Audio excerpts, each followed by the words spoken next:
Sorry about that. I'll pop it back on here in a second. From South Tucson, I got Josue. From ADOT, I got Jay and Bruce. Oro Valley, I've got Cheryl and Jose. Marana, Dion. From Pima County, I got Lauren and Robert. DTM, Blake and Gabe. Gabe Rasson, I'm sorry. U of A, I got Yao. From the Tona Odom, I got Patricia. Scratch that. And Salaried, I got Paul Burton. And from the PAG side, from our team, I got Jeff, Brad, Crystal, Dr. Nassie, Gabe Thumb, Carolyn, Dave Mitchell, Jamie, and myself. Did I miss anybody?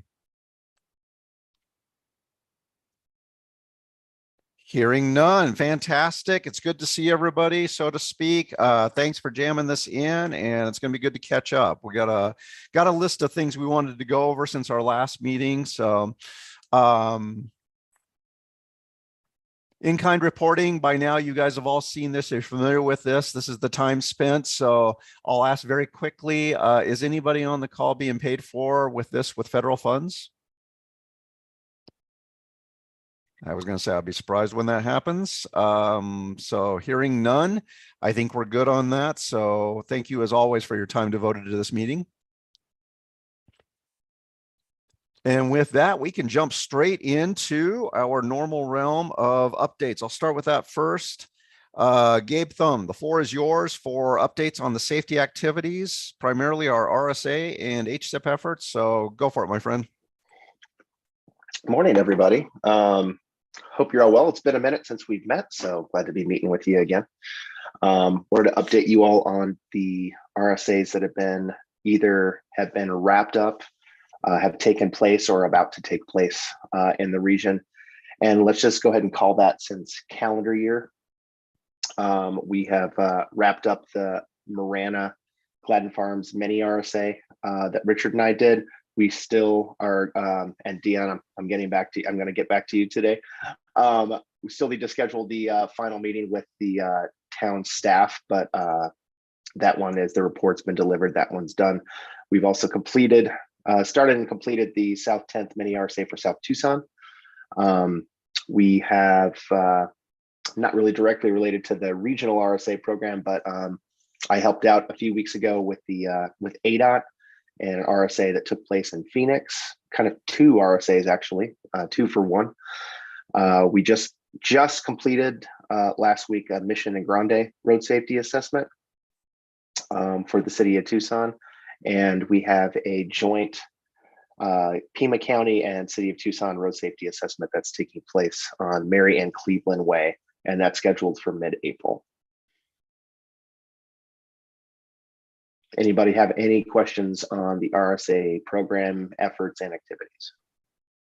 Gabe, any special findings that you want to pass along and share with the group? Anything just out of the ordinary? I know there's always kind of the standard litany of things that we see, recommend, best practices, but any trends, patterns, or anything else that's really jumping out, sticking out, or has it been pretty straightforward? Pretty straightforward. I guess I'll just say, everybody slow down, watch out for each other. But nothing more extraordinary than that. Normal PSA. Good man. Okay. Pretty much. So hearing no questions. I was going to say, any other questions? Sorry, I didn't want to, because I had that one at the top of my head and I hadn't meant to catch up with you beforehand and didn't get a chance to ask. So no, you're good. Go ahead, Rick. Any other questions from anybody else on the RSA aspect?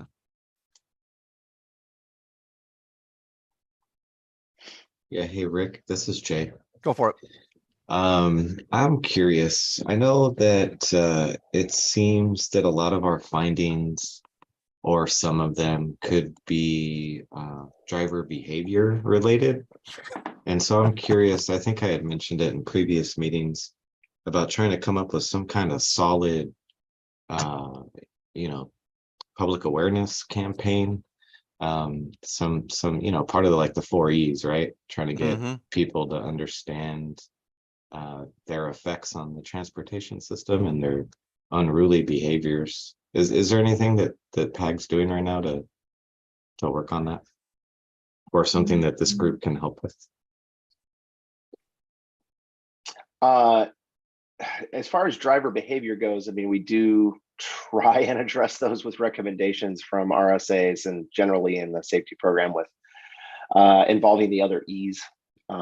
Education and enforcement are two tools. We don't currently have any PSAs or education programs happening, but yeah, no, that's a real concern, Jay, and that's something that obviously affects safety performance on our roadway network out there. So how to address that is, man, if you can figure out an effective way of doing that and conveying those safety messages to everybody, and so that's going to sink in and be effective, I will give you money. I literally give you money if you know how to do that. Just give me your time. I think I want to interview Dr. Nassi, and then I'll get with my communications team and we'll put together some PSAs, some videos. It's gonna take everyone, I think, on this one, because in order to move the needle, people need to know what we're looking for and what they need to do. So from what little I've seen, I think that's usually been that wherever the RSA took place, either a design or through the assessment of the existing conditions on that, the jurisdiction obviously that's leading that is recognized that they need to bring their communications and enforcement and that aspect of it to the table. And so I guess I've heard that it happens typically on a jurisdictional level. right. But to Gabe's point, I know we have a general PSA on our hold message that says, traffic safety is important. Please follow all safety laws, rules, codes, regulations. But as far as an active publicized campaign, we'd have to look into that. But Okay. I usually know that the awareness that Gabe passes on as the jurisdictions doing it either during or the debrief includes the triple E mentality and approach. Gabe, am I saying that right still? Yeah, no, you're spot on. We don't have anything active right now. We have in the past. We've had a walk safe, drive safe campaign. Right. And I mean, we still have it. It's just not particularly active, I guess I'll say.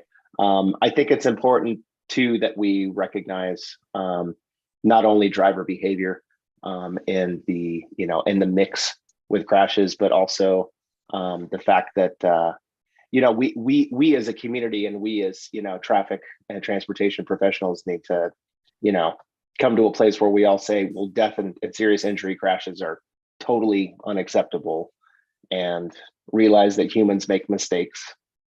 Humans are vulnerable. We all have a responsibility to be safe, and that's where that behavior comes in. Safety is proactive. We need to all be proactive in our approaches to safety, and we need to set up systems of redundancy. And if anybody knows better, I just recited the core principles of FHWA's safe system approach.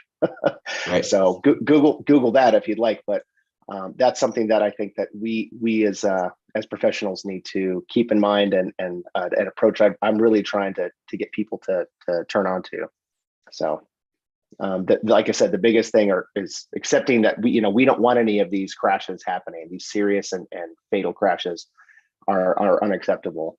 And knowing that humans make mistakes, and if that's people that are doing, let's say, dumb things, or seriously dumb things, or the fact that sometimes you have folks that maybe their reaction time isn't as good, or maybe they're a new driver, mistakes are going to be made, and that's why we need to incorporate in redundancy and a level of sort of a level of forgiveness into our roadway system. Aren't you glad you asked? Blake and then Dion. Go ahead, Blake Ollison. Oh yeah, I just want to mention, we struggle with this obviously because a lot of us are engineers, but I was able to get the thing is that we are not permitted to use HERF funds for public, like even messaging, like bus shelter ads, bus wraps, media spots. So I was able to get $150,000 from the general fund this last fiscal year for the city. And so I pretty much just handed that over to our strategic communications folks and let them do their best on what kind of messaging they think, is appropriate for that, funding. And we're hopeful that we'll get that, repeated this next fiscal year. It's, it's one of those things where it's really tough to measure, the effectiveness of it.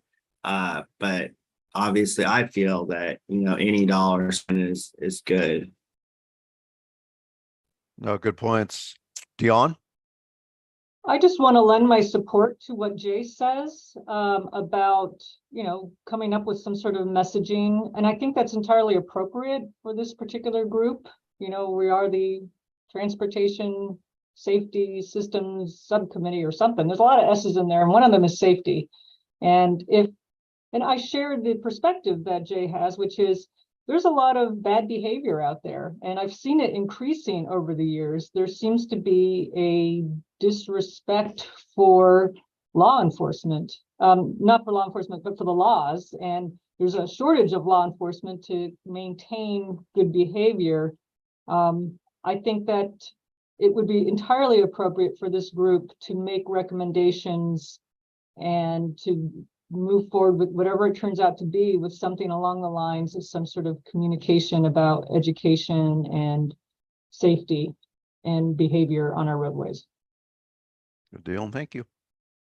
Thank you, guys. I appreciate that. And Blake, you guys do have a really good communication program, and maybe we can try to help steer that somehow to help with that. I know a lot of it's online now, social media presence and whatnot, which is a lot of our, hate to say it now that I'm over the age group, but the younger drivers. So anyway, no, just keep up the good work. I'm just trying to figure out ways to get people to listen and pay attention to what they're doing when they're driving on the road there. So thank you again. Appreciate it. Amen. Okay. Fair. No, that's fair. Good questions. And thanks for your comments, everybody. Gabe, why don't you go ahead and jump into the HSIP component? Sure. So, if you haven't already heard, we were awarded all of the applications that we put in for the ADOT call for projects, total of almost $18.3 million.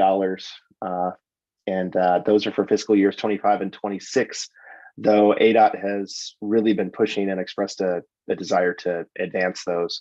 So they're looking to try and get started with design for those that need design in fiscal year 24 and start on construction in fiscal year 25. And that's something that is obviously, I think that's a laudable goal, and we support that. And we're working with, the city and the county and Oro Valley to help make that happen as best we can. But, so we'll support ADOT and try to advance that as best we're able.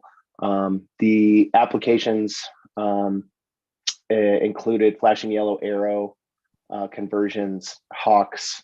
There was a sizable lighting package, and that was sort of spread out around the city. But yeah, so it was Oro Valley, Pima County, and the city of Tucson in total that applied. So hooray, we're batting 1,000. We got everything we went for. So that's the first time that's happened. Good job, guys. Okay. Yeah, go team. Okay. Any other questions on safety? Or on part the whole meeting's going to be safety, but on that particular aspect? Okay. Couple agenda items that were carryover or were suggested the last time that were up for this group's discussion on there. Moving on, agenda item number 4, retroreflectivity standards for pavement marking. Dion, if I remember right, this was one you had suggested, wanted to bring to the group for kind of for some dialogue on that. So Dion, I'll turn it over to you. Thank you, Rick. Yeah, so back in, I think it was August or September, Federal Highways made official what they've been threatening, for lack of a better word, to do for many, many years, and that is to create mandates for pavement marking retroreflectivity standards. And why that concerns me is that I don't really have a sense as to the extent, and I imagine other folks don't either, to what extent our existing pavement markings meet retroreflectivity standards. So, if we were to maintain what we do currently, is that going to meet the standard? Don't know. I do understand that there are devices that measure retroreflectivity of pavement markings. and that they are quite pricey. And then I also understand that ADOT has one of those devices. So there may be opportunities to maybe create some sort of baseline data about what our pavement markings are doing currently, so that we can make an effort to either make changes if that's necessary, or to maintain the system if they meet the standards.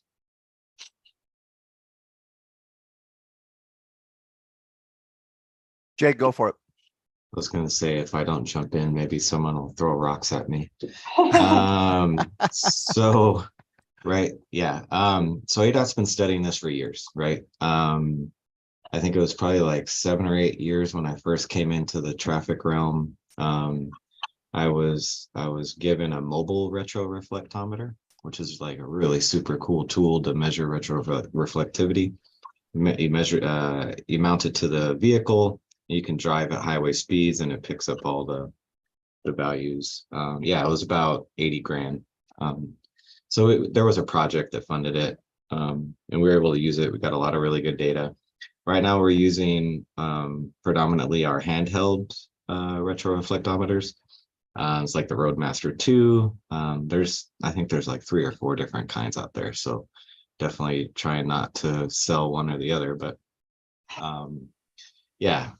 So in addition to, 4-inch striping going to be changed over to 6-inch striping, right? So you're gonna have to keep that in mind. So in general, just on the findings that I've seen, paint, regular traffic paint with beads, will last you about a year, as far as retroreflectivity goes. ADOT, uses a lot of thermoplastic and epoxy striping with the beads, right? Those will typically start out at about 400 to 500 millicandelas, and that'll last anywhere from 5 to 10 years, as far as retroreflectivity goes, and also as durability goes. I did do a couple readings like on the frontage roads, because I know the frontage roads, they started off as thermo, and then obviously over the years you maintain them with paint. Again, the paint probably only lasts about a year. So yeah, it's gonna be, I don't want to call it a challenge, but yeah, definitely need to get a handle on what your system has, inventory and whatnot. There's tons of studies out there to research, if you'd like to read that kind of scientific, research paper type stuff. So yeah, I forget what the rule said. I forget, was it like 3 years or 5 years that it's going to be something that you're going to have to do? So yeah, I definitely recommend getting one of those retro, at least the handhelds. I think those go for about 10,000 to 15,000. We here in Tucson, I think we have like 2 or 3 units, and they're always in use. We try to, use like a library method where you check them in, check them out, for all the different projects. And again, I mean, keep in mind, a lot of this has to do with the type of facility that you're going to have, right? I don't know if you guys have attended any of the FHWA webinars, but they had some really good guidance in those webinars. And I have some materials if you guys would like them. So I guess, I don't know, I probably gave a lot of information. I don't know if you guys have any questions. I was going to say a couple. I've got Jose and then Paul Burton. Jose Rodriguez. Yeah, just I guess one for the region or jurisdictions. Seeing that the water-based paint only lasts about a year, does everybody stripe their roads once a year? Because we don't. We stripe about 30% of our roadway network, our arterials and collectors. We just can't afford to do the entire roadway network in 1 year. We do have a stripe master that we go out and check the retroflectivity, but even with that, we just can't afford to stripe every single arterial collector every year. So what we do is try to hit at least once every 3 years. But we also have RPMs on arterials and collectors, so that makes a difference as well too. And that's my understanding that if you have RPMs, you can go beyond that 1 year marking. And I guess that's a question for the jurisdictions. Is that true? If you have RPMs, can you go every 2, 3 years?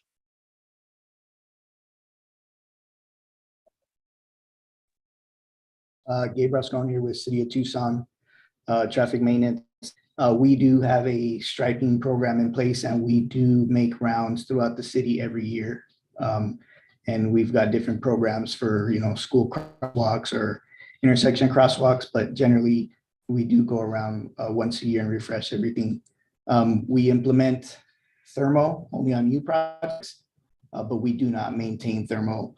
At this time, we haven't considered it just because of the condition of our roads. So we just rely heavily on paint. Gabriel, did I hear you correctly? You actually stripe all your roads annually? Yes, that's correct. We've got 2 long line striping trucks, and it's not easy. And it seems like every year, we, like everybody else, we could use some more resources, but yeah, we get around to it every year. All right, thanks. Paul Burton. Yeah, so regarding checking retroreflectivity, I was under the impression that you can use the nighttime observation the same way you do with traffic signs, checking retroreflectivity on those. You find somebody who is more than 60 years old and they take a look at a good stripe, a bad stripe, and then make an evaluation of the pavement markings as they drive around. Is that correct?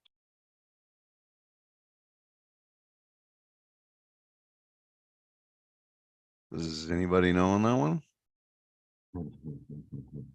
So, I mean, to get a general idea on what your system looks like, you can do that, but I don't believe that you can tell by the eye what your millicandelas are. So I think moving forward, you're going to end up having to get some kind of measuring device. Thank you. You got it. So this is Dion again. I feel like we're all kind of in this same boat together, and it's not something we're going to obviously resolve in one meeting. Maybe just throwing things out there, because I heard a couple of questions that don't necessarily have answers. That last one from Paul being one, and the one from Oro Valley regarding the RPMs. So there's some questions that remain. I had a question about the handheld device that Jay mentioned, whether it's the same one that's used for signs or if it's different.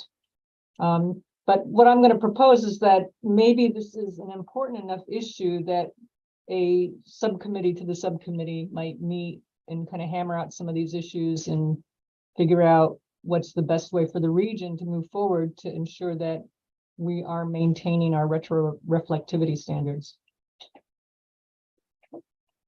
Hi, Dion, this is Jay. I don't mind meeting. I'd be more than happy to. I just wanted to also keep you guys in mind. I mean, they differentiate between the facility types, right? So anything over 70 miles an hour has to have 100 millicandelas, which, I mean, obviously that's only in the ADOT right away, at least in this region. And then, anything over 35 on a federally classified roadway, and or 6,000 vehicles per day, needs to meet, I want to say it was 50 millicandelas. And again, I mean, that the 50 millicandelas are easy to achieve with paint. I think the factors that contribute to the degradation of the retroreflectivity has to do with obviously the pavement condition and the amount of traffic experienced on the roadway. So yeah, your arterials are going to get hit the hardest, which is why it's probably better to have durables on those. But on some of your lesser traveled roadways, say like your collectors and things like that, that paint's going to last a long time. So I don't think there's any cause for concern for this. I think we're doing it all pretty well. As Paul mentioned, we used to just look at it by eye. And it wasn't until probably 5 years ago that we really started measuring everything.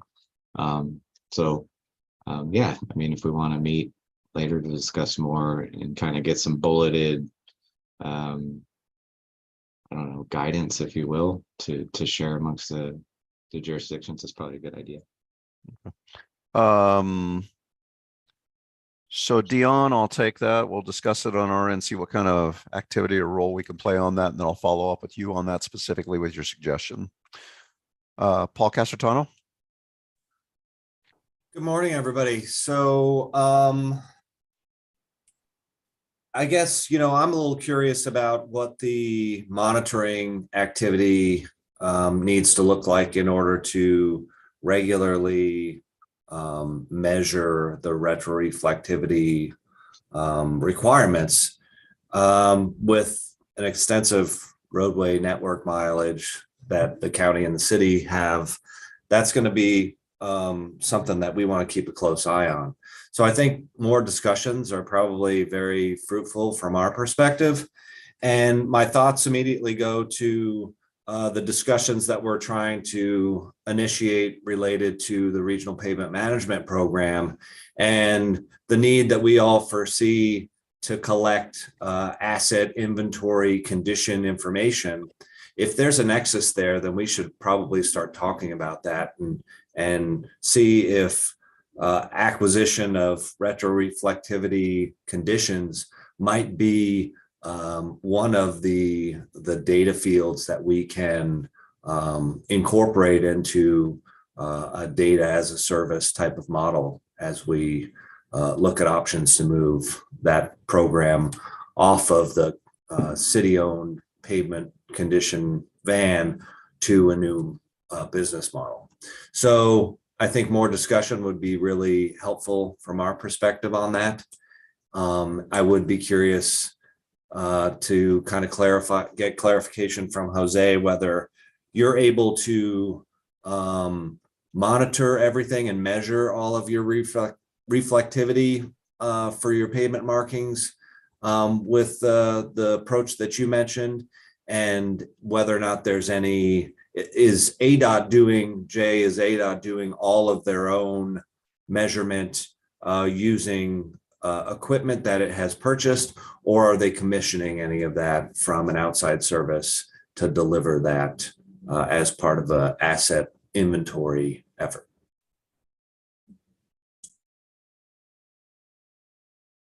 Hey, Paul, it's Jay.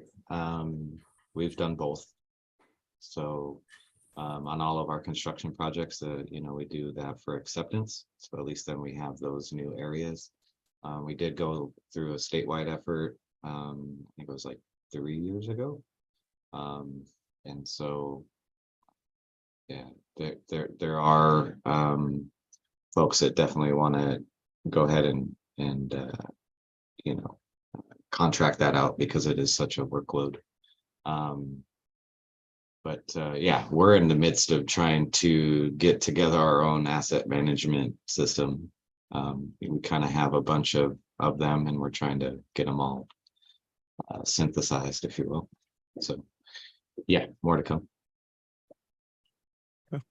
Dion, I see your hand still up. Was that a leftover, or did you have something else you wanted to ask? That was a leftover. Thank you. You got it. No, thank you. Okay.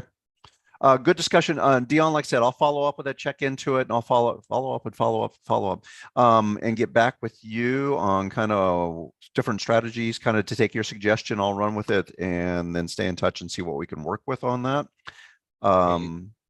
Rick, one more thing, if I might. Sorry, go ahead. Sure. Thank you. And I guess just so you guys know, or at least from what I've heard, the MUTCD should be ready by May or June. So whether that's good or bad, I don't know, but at least it'll be coming out. Took like 9 months for the NCUTCD to come to agreement on a lot of those things. And yeah, so this retroreflectivity rule is it's performance-based, and that's kind of why ADOT went to performance-based specifications several years back, just saying, hey, look, the stripe needs to meet this retro value. I think we do 350 for white and 250 for yellow. And we basically leave it up to the contractor to come up with that formula to get those readings. Most of the time they're hitting 500. So it's not hard to do. But yeah, it's like I said, instead of being prescriptive, and even in the proposed MUTCD ruling, I mean, it's all performance based. They're just like, hey, you got a road over 35 miles an hour, it needs to meet 50 millicandelas. You got a road over 70 miles an hour, it needs to meet 100. And I just checked the rule out. It says conformance within 4 years. So you got to figure out what you're doing within 4 years. So thank you, Rick. Appreciate the discussion. Okay. Dion, that satisfied the conversation you wanted to have, and then I'll follow up with you. Yeah, for the time being, and I think we got 4 years to figure this out, so this is our first step, I guess. Got it. Okay, cool. No, thank you for the topic and thank you for the discussion, everybody. Next item up, Dion, I think this was in your court as well, and this had to do with the changeover. Good God, I can't talk today. The changeover from our max view to kinetic system. So Dion, I'll let you run with this one as well to intro it. Well, I don't know that I have much to say. I am aware that max view is no longer supported by Q3, and that's because it's built upon Internet Explorer and Silverlight, and neither of those are supported by Microsoft anymore. So migrating to kinetics is a necessity. It seems to be happening pretty quickly. I guess the city of Tucson is moving forward with that, and ADOT as well. And so it seems like it's really basic to what we do here. We talk a lot about communications between our signals, and this is kind of foundational. So was hoping that maybe we could have a conversation just to bring everybody up to speed as far as what's happening with that. Jay or Blake, I'll let you guys kind of respond to that if you don't mind. Yeah, hey Rick, this is Jay. It's kind of why I invited Bruce, but he's having trouble with his audio. So if Blake knows more, I'll let him go first. I just know that there's been a lot of discussions lately on it. I'm not quite sure of what the timeframes are, but we've definitely been in communications with Q3 to try to figure all this out. So yeah, more to come. Okay. Blake O, anything else you want to add on this?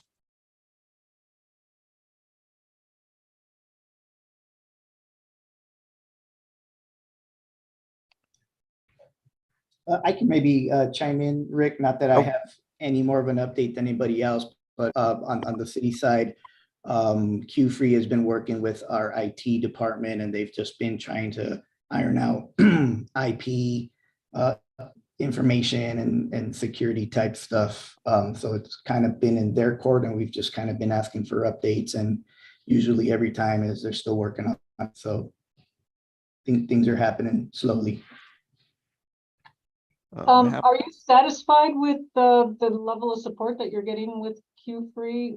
You know, I'm a smaller jurisdiction here, so I don't know whether one can evaluate how good their technical support is on a agency with only 30 signals compared to one with 300 signals. So how would you say their support has been? I mean, thus far they've been responsive, but yeah, I don't know that I can really, factually say how good they're going to be. What do you mean? So like, how did you reach out to them, or did they reach out to you? I don't know how all that rolled out. I kind of was introduced to all this when I heard that MaxView was going to become obsolete. I think at that time things were already in play. So no, I did not reach out to them. Jay, what about you? Yeah, like I was mentioning, we're definitely in discussions with them. I mean, we have, I don't know what the number is, but I mean, we have well over 600 signals statewide and hundreds more ramp meters, all of which were supposed to be on the MaxView system. I, at this point, am not confident that we're going to be moving to kinetics. We've been trying to work with QFE to kind of remedy some of the issues that we see with it and what we would like to see out of it, and not really getting much response. So yeah, it could be an interesting year as it pertains to signal communications. But we're going to continue building our network to make sure everything's connected. But as far as how we interface with it, I don't know. This could be a year of change. One thing I didn't mention, and I probably should just for completeness, and that is apparently they have two different versions, so to speak, one being cloud-based, which has substantially higher annual fees. And the number I was given is around $25,000 per year.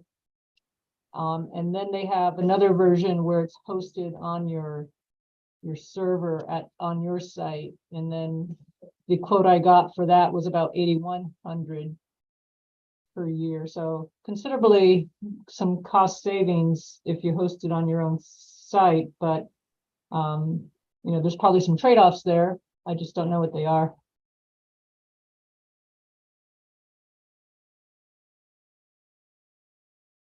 Yeah, I mean, it just depends on how much you want to pay for QFU's development of kinetics. But yeah, I'll keep my ear posted on the see what they're doing up in Phoenix, and I'll let the group know.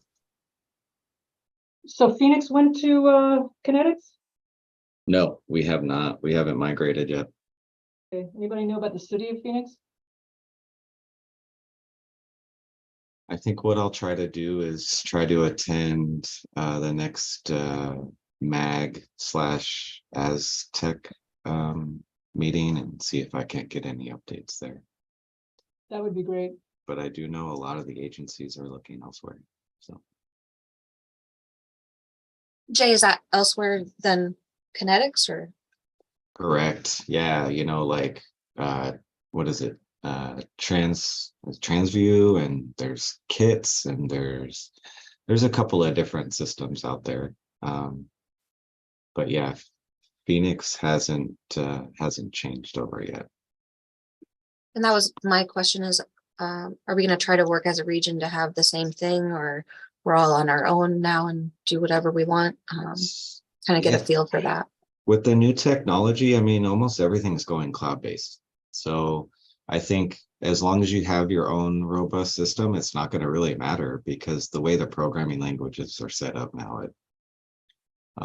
you should be able to go center to center without even batting an eye. Okay, thank you.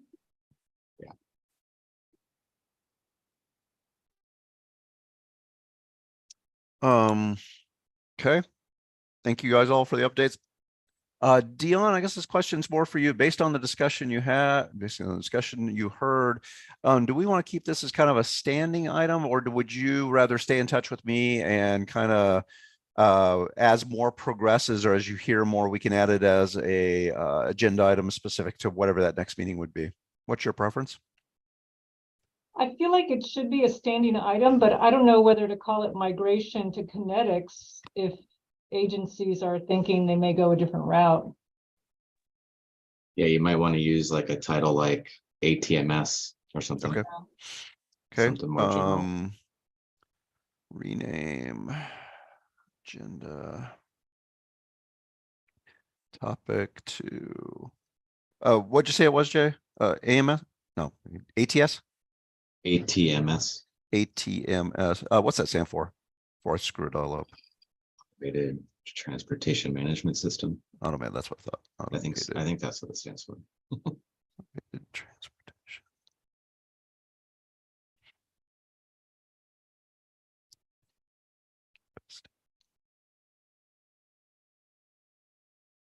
All right, gang. Okay, will do.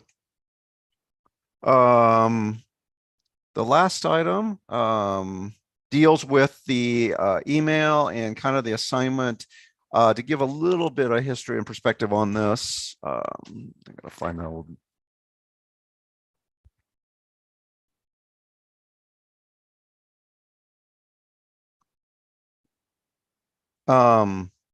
Obviously recognizing our safety performance trends and everything else, you guys have heard, it's not a mystery, and it's been getting a lot of discussion at other committees as well. So kind of had sent out an email to everybody back in first week of February, seeing if everybody could go through, kind of do their own assessment on their own jurisdiction. So that was kind of a, folks, look at your own situation. What's happening? If you're seeing any hotspots, trends, patterns, recognizing the differences across all the jurisdictions and what you'd be looking into and what you'd be looking at. And wanted to bring them back to see if there's any commonalities that could be discussed, that could be shared. So this was going to be more of a forum of, rather than identifying it as a, hey, we went and found, it's everybody said, well, we did our own assessment. We did our own evaluation. We found this, to share, dialogue with them, see if there's any commonalities, trends, patterns, habits, things that can be shared, or no, they are unique. What situation may or may not be happening down in Sahuarita is kind of unique to those situation circumstances and wouldn't be necessarily replicated or experienced up in Oro Valley or in South Tucson. So this kind of devoted a time for that. I didn't want to be restrictive in the particular topic.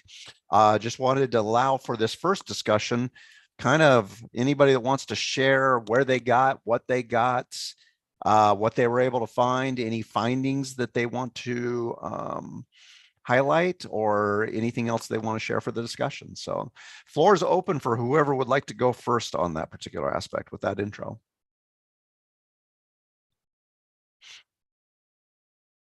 And if there was, I know this was kind of one of those things that we just threw out there a month ago. If everybody simply, because of workload, other activities, still needs to get further into, or have other bigger plan efforts that are going to be coming up that are going to do it, by all means, we can kind of keep this as a finger on our pulse of this activity. So it's not necessarily that, hey, if we don't have a whole lot to share at this one, but we want to keep it as a regular item and we'll come back next time, that's fine as well. So no pressure if there's just been, hey, a month was a little too short to do a deep dive into this. Hi, Rick. I have some preliminary information. Cheryl, the floor is yours. Go for it. So I worked with our police department, and I'm aware of, our major incident accidents and things like that, but work with them about going through the accident reports back to like 2018, looking at intersections, looking at what we have done at those intersections since then to try to fix the problem and kind of if we've seen anything better or not. So our biggest problem is the left turns at intersections. Either the left turn is not yielding or the through traffic is running the light. So that's our biggest problem. Some things that we talked about, we have changed one intersection to a protected only. And it's doing okay as far as the left turn lane lengths. One of them is a little bit short, but we're working on getting that extended. Okay. We have done the flashing yellow arrow. At all, or? No, right now we have it at one intersection. And then we got the HSIP funds to do it at 2 more. Okay. And it seems to help. I mean, we don't have as many accidents at that intersection. But there's still some debate about that, if it's really understandable for the general public what to do for the flashing yellow. And if I can interject real quick, Cheryl, did you guys do any kind of education component with that? I seem to remember stumbling on something the city had done. Maybe this was 2 or 3 years ago. Had you guys done anything similar to that with any kind of outreach or educational notice, PSAs, anything like that? Or did you kind of just rely on the conversion and evaluate that as a standalone? Yeah, we didn't do any kind of education. It's actually our signal that's on the border or just our closest signal to Marana. And Marana has the flashing yellow, so kind of hopped on that. Got it. So it would be a lot more continuous for what the motorists and residents in that area would be seeing. So it's on Tangerine Road. So when the Tangerine Road improvements were done, they put in the flashing yellow arrows. And so we have it up to La Cholla now, and we're going to include La Cañada and Rancho Vistoso First Avenue. Got it. Okay, cool. Thank you. Okay. The other thing that we haven't done is, and Jose brought it up, so I don't know if any other jurisdictions have any information on it, is the red arrow. This helps with pedestrians. like when pedestrians are crossing, then the red arrow comes up and it doesn't flash yellow until the pedestrian walk is gone. And I know what you're talking about, and there's a phrase for it. Can somebody help me with what that phrase is? It's called pedestrian protect. And the Pedestrian city protect, has a lot thank of you. them. Yeah. So Cheryl, you said you haven't done it, but are you looking to do it, or? We haven't done it. We just talked about it as an option. Because we do have some intersections that we have a lot of pedestrians at because they go on the bike trails and stuff. Yep.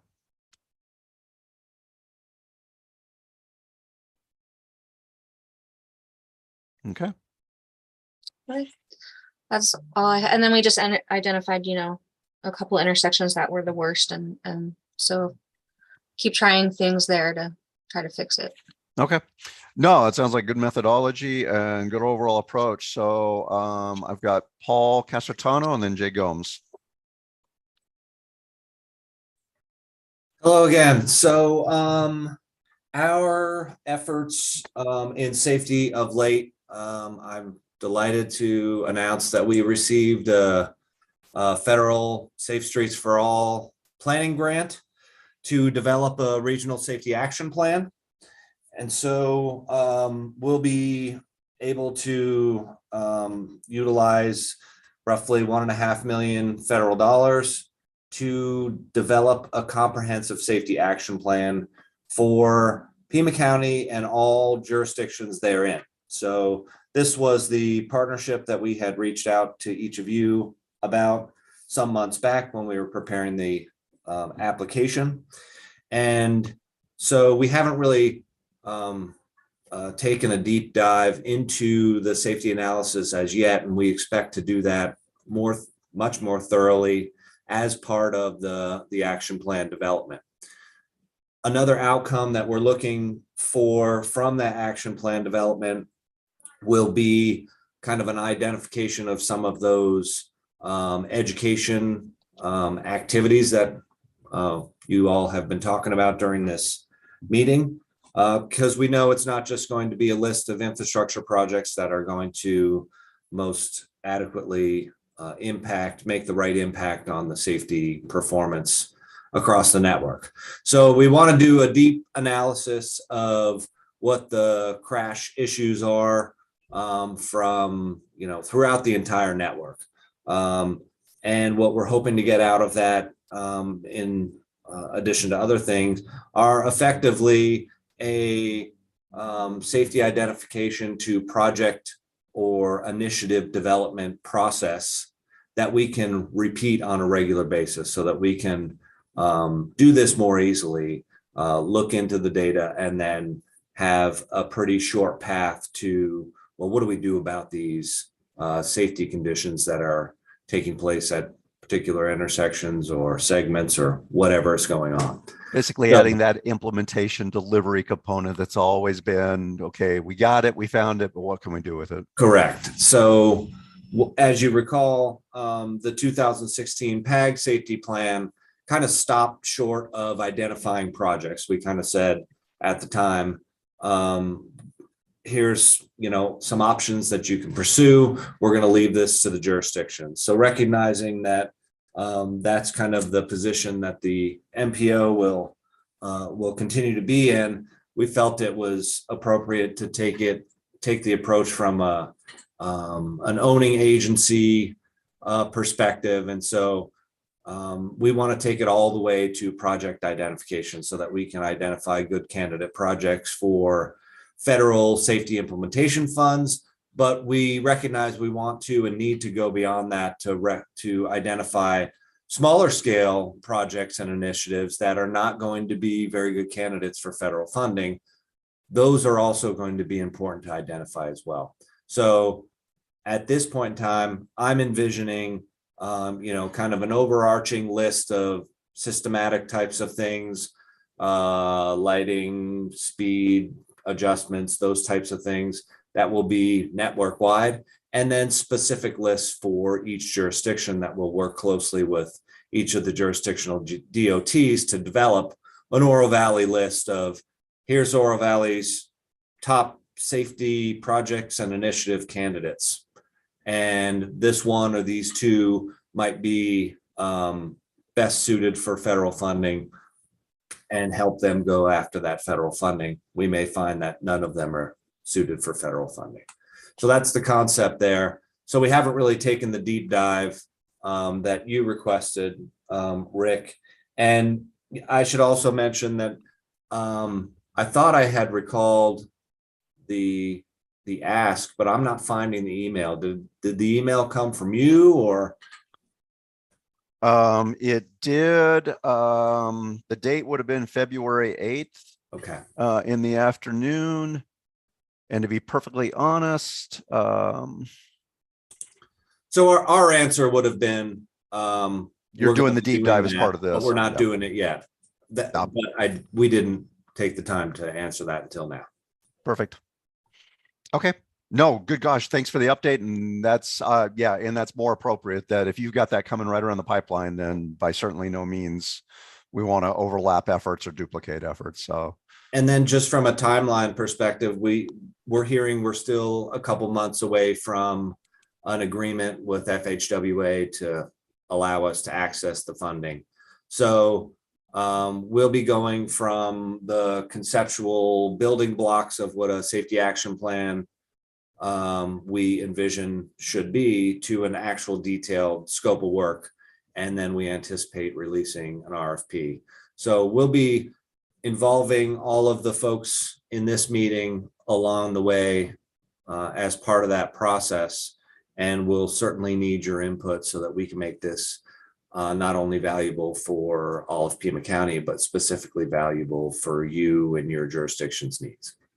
Paul, we'll definitely stay in touch on all this stuff because there's a chance this may wind up being the overlap. And if the time frame doesn't necessarily derail anybody, then your all-inclusive effort as you're describing it would certainly satisfy, I think, what we were looking at, which is holistic discussion. And admittedly, you're going above and beyond what we can as the MPO with combination of site-specific recommendations as well as region-wide recommendations, and then doing something with it in terms of implementation, timeframe specifics, eligibility, going down a path that just we simply can't. And I think that would be, you know, that's going to suffice and deliver way above and beyond. So we'll definitely stay in touch on all that. Thank you. Yeah, and if I can jump in here too, I just want to say hats off to the county and Paul, you and your team for leading this effort and filling this much needed role in our region to be able to take the lead on this this regional safety planning. It's definitely needed and appreciated. So I was gonna say, we're all here to help. So let us know what we can do. Well, right back at you and you guys. I mean, we're going to lean heavily on Safety Explorer. That's something that I think collectively we've built as a tool intended to help get from that recognition of safety issue to project development. And so what you've built around the HSIP project application process that we've worked on for years is really the inspiration to, take that and go way beyond just HSIP eligible funding to look at all relevant safety project and initiative development. That's great. just remember, never say congratulations on the federal award part. Condolences, is that how that works? Yeah. Nobody ever says that if you know what you're really talking about. So the sheer fact that it's going to take you a couple months to get the agreement in place. Okay, Jay, I saw your hand up. Thanks for your patience. What do you want to add? Not a problem. Congratulations to Paul and Pima County for that award. Hopefully we can all work together on that one. Jay, man, killing me, man. You're just killing me. You got to remember that, 98% of my business is with the feds, right? So anyway, I'm used to it. All right. So no, I just wanted to I wanted to comment on the flashing yellow arrow, and I applaud the town of Oro Valley getting involved in that. I'm trying to get ADOT involved in that. What it boils down to for me or for ADOT is we're still trying to develop the I don't want to call it a policy because not like the city of Tucson as far as doing a policy for it, but we got to do guidelines, right? Protocol for it. Okay. Yeah. So what's the basis of us implementing it, right? And I really like the safety aspects with respect to the pedestrian protect. I think that's an obvious no-brainer, good use of the flashing yellow arrow. And additionally, we're challenged by, as traffic engineers and people that work with traffic signals, with trying to quell inappropriate driver behavior. They're trying to make movements when they shouldn't, or they're rushing it, or causing unsafe scenarios. So like using them during peak hours, using the red arrow during peak hours so that people don't make those bold moves, and then using the flashing yellow off peak. That's just one use that I see as a really big benefit. So I definitely applaud the group for moving all that forward. I get comments from my peers about how it's just being done carte blanche, and that is it really worth is the juice worth the squeeze, if you will. I think it is, but then again, I live here, so maybe I've drank the Kool-Aid. I don't know.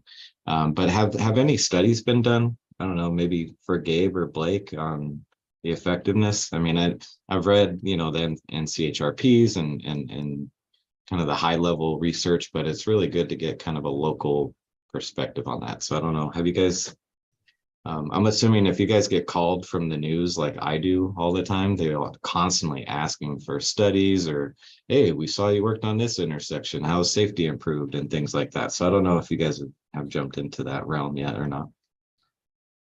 Unfortunately, it would be more of something for Blake to talk about. I know I've been a part of internal discussions. We do have data for it. It has shown improvement, and typically what initiates that type of change is because of high crash data and stuff like that. I see that Dr. Wu's on the call. I think he's helped us with some of those studies. He may or may not have something to contribute, but yeah, I wish I had more.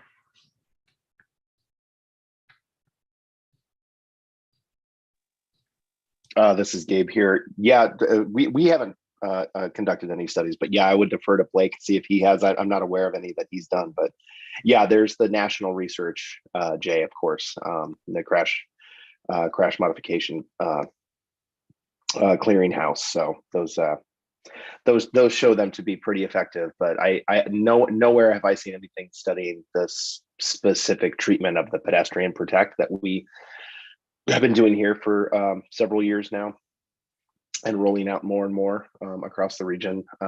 I'd love to see a study on that specifically. I think it would be I think it would show a lot of efficacy for that treatment, especially for pedestrian crashes. I think it'd be almost reduce them to zero. So, but that's just that's not a study. That's just my conjecture. It's appreciated.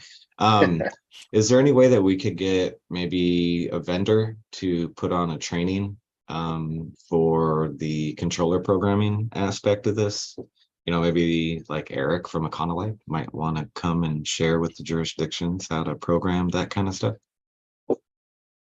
I mean, I don't want to ask the actual agencies to do it, but I think that a vendor would be more than capable and happy to do that for us. I would just like to point out that the town of Marana was the first agency to do the pedestrian protect. We did it before the city of Tucson did. I wasn't here at the time, so it preceded my being here, so I can't take personal credit for it, but I do want to give credit where credit's due. And that was done at Ina and Meredith, and it was in response to a pedestrian crash. And Marana was also a leader going to the flashing yellow arrow, so they were able to implement that pedestrian protect because the flashing yellow arrow was there. And so I imagine the people here who program the controllers are probably pretty good at that. I don't want to volunteer them without checking in, but if there's ever assistance needed by different agencies, we're here to help. Thank you, Dion.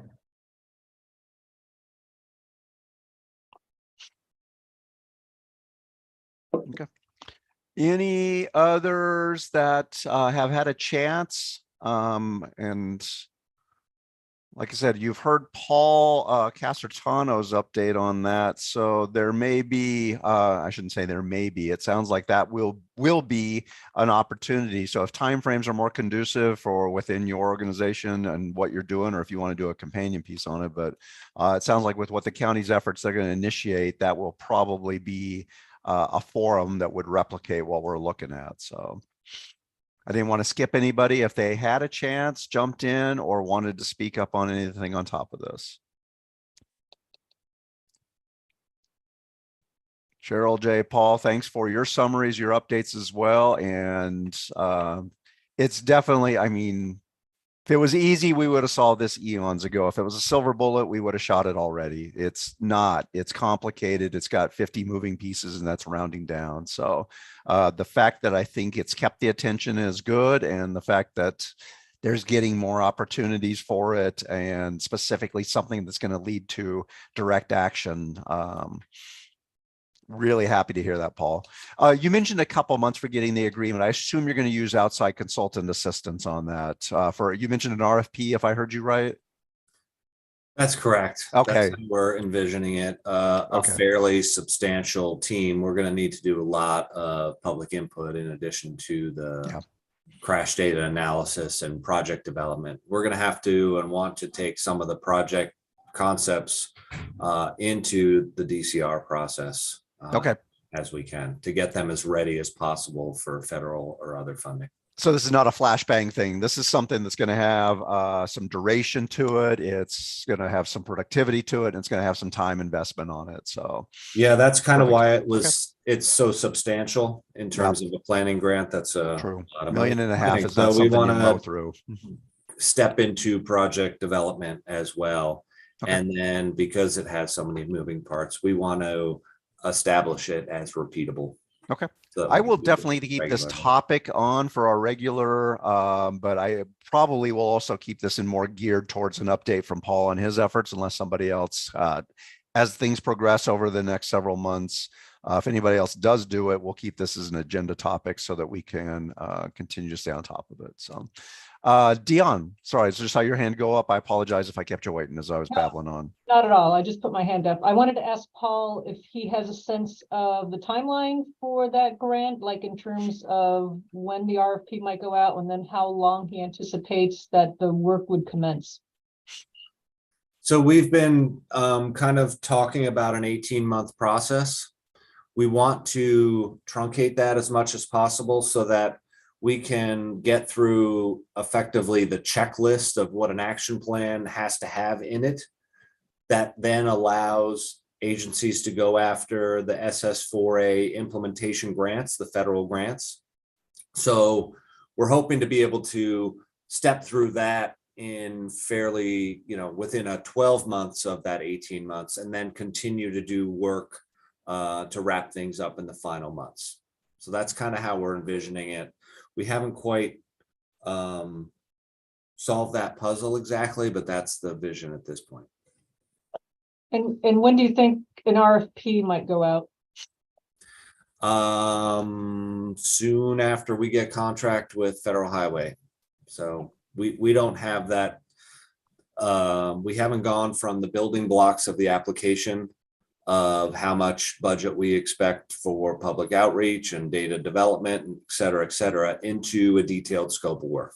So we still need to do that. And then that scope of work will effectively be pinned to the RFP itself. So I want to try to have those dovetail with the contract mechanism with the Federal Highway as closely as we can.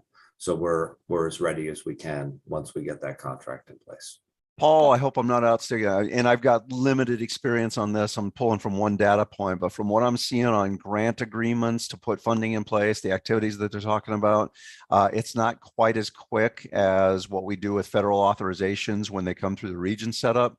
So we're probably talking, 2 to 4 months maybe to pull all that stuff together, the detail, the reviews, the approvals, and the signatures on all that stuff. So Dion, I think it would probably be summertime would be a rough ballpark. I wouldn't expect to see anything before then. Yeah, I think there's- that's probably realistic, Rick. Okay. I know that Federal Highways is really trying to fast track this because they have a lot of awardees on the planning side. And they recognize that all of those awardees are eager to get through the planning steps, get that checklist completed so that they can get to the implementation money. Along those ends, the groups we've been sitting in, the financial folks have been reminding us that as you close in on fiscal year deadlines, dates, and everything else, you start getting into July, August, try to beat that, because they said that's when things start stretching out because the whole nation is coming in. So it sounds like you're going to be in front of that, and that's foot on the gas type of thing that they've been advising us is if you're there, go, don't coast. You can gun it. Good. Dion, I didn't want to interject too much without checking back with you. Does that give you a kind of an answer to what you were looking for? Yes, thank you, gentlemen. You got it. Okay.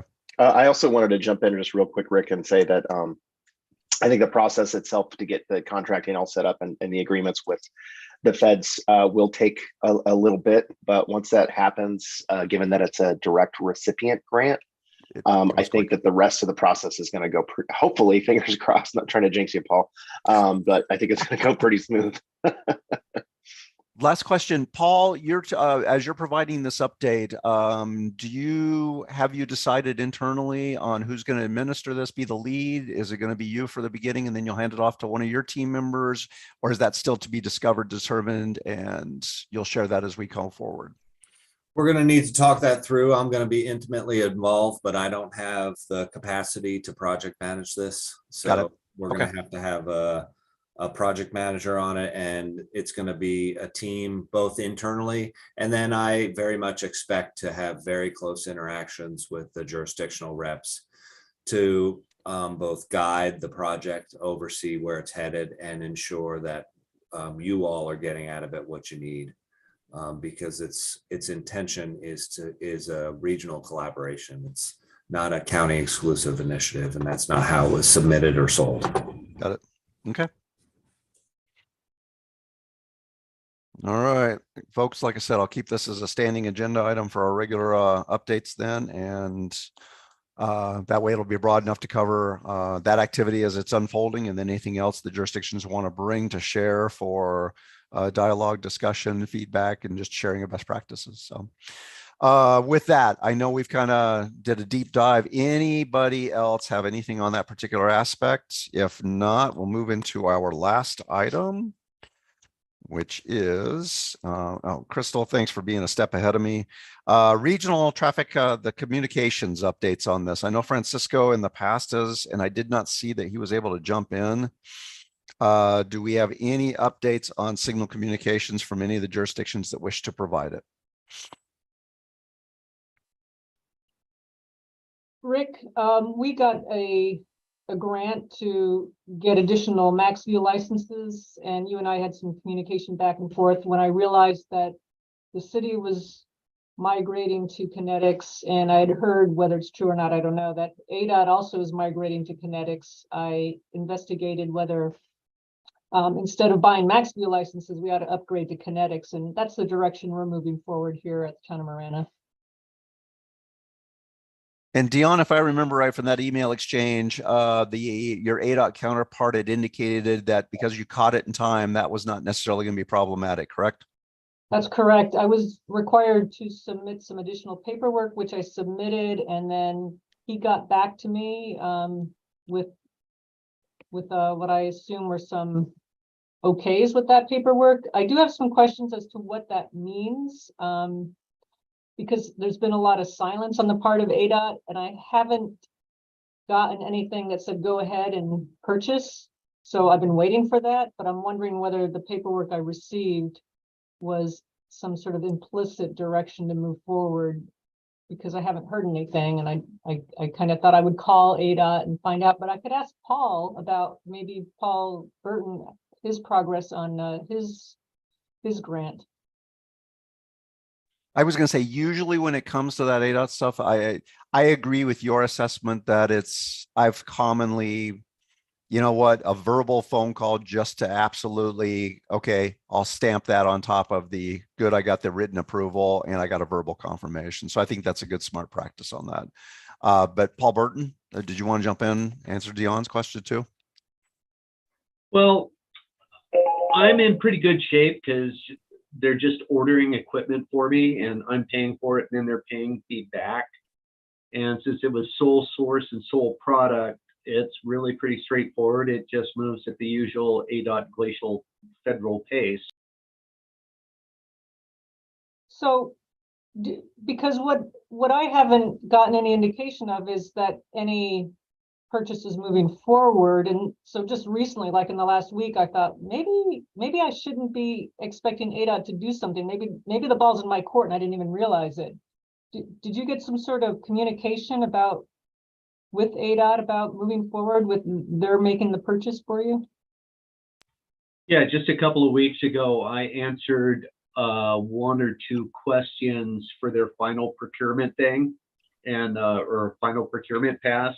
So they should be getting ready to purchase here, and you might want to follow up with your PM on that. I think I will, because I do want to get this done this fiscal year and not push it into the next fiscal year. I was going to say, Dion, yep, that sounds like I would do a double check on that too, so you can jump that. It may be in your court, having that confirmation that something's not hanging would be a great finalization to close the loop. Okay, I'll let you know when I find something out, Rick. Perfect. Cool. Thanks. Okay. Anybody else on communications updates?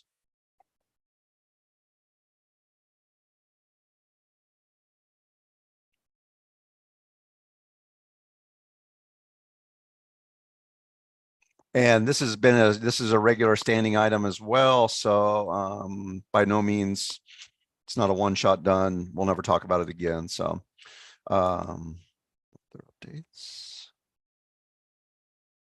Okay. One last circle back then.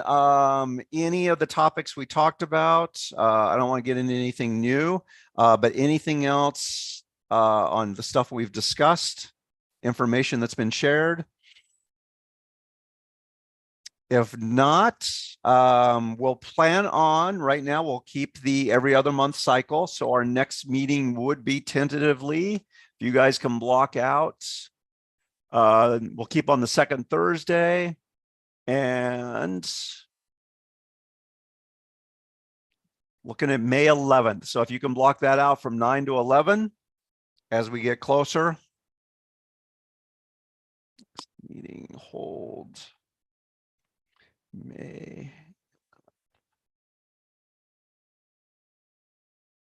I'm sorry to finish that thought. As we get closer, then I'll confirm up with everybody, put the agenda announcements, anything like that. And then obviously any dialogue, discussion, or updates as we progress, we'll make sure we stay in touch. So one last call. Anything else? Okay, hearing nothing. Gang, it's always good catching up. Glad all is well. Be good, be well, take care, and have a good rest of the one. We'll talk again soon. Thanks, Rick. Meeting's adjourned. Guys, have a great one. Talk Thanks, to you Rick. soon. Take care. Thanks all. Adios.